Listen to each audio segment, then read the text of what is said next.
গৌরবর্ণ নদর দেহ, নাম শ্রীযুক্ত রাখাল। জন্ম তাহার হয়েছিল সেই যে বছর আকাল।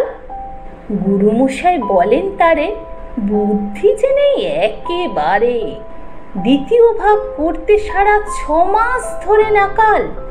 রেগে মেগে বলেন, বাঁদর, নাম দিনু তোর মাকাল। নামটা শুনে ভাবলে প্রথম বাঁকিয়ে যুগল ভুরু, তারপর সে বাড়ি এসে নৃত্য করলে শুরু। হঠাৎ ছেলের মাতন দেখে সবাই তাকে শুধায়, এ কি? সকলকে সে জানিয়ে দিল, নাম দিয়েছেন গুরু। নতুন নামের উৎসাহে তার বক্ষ দুরু দুরু। কোলের পরে বসিয়ে দাদা বললে কানে কানে, গুরুমশাই গাল দিয়েছেন, বুঝিস নে তার মানে? রাখাল বলে, কখনো না। মাঝে আমায় বলেন শোনা, সেটা তো গাল নয়, সে কথা পাড়ার সবাই জানে। আচ্ছা, তোমায় দেখিয়ে দেব, চলো তো ওইখানে। টেনে নিয়ে গেল তাকে পুকুর পাড়ের কাছে।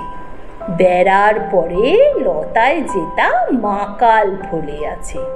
দাদা, সত্যি বলো, শোনার চেয়ে মন্দ হলো? তুমি শেষে বলতে কি চাও, গাল ফলেছে গাছে?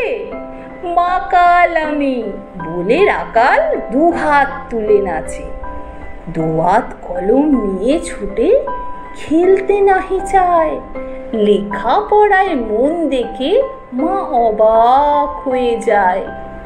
খাবার বেলায় অবশেষে দেখে ছেলের কাণ্ড এসে, মেঝের পরে ঝুঁকে পড়ে খাতার পাতাটায় লাইন টেনে লিখছে শুধু মাকাল চন্দ্র রায়।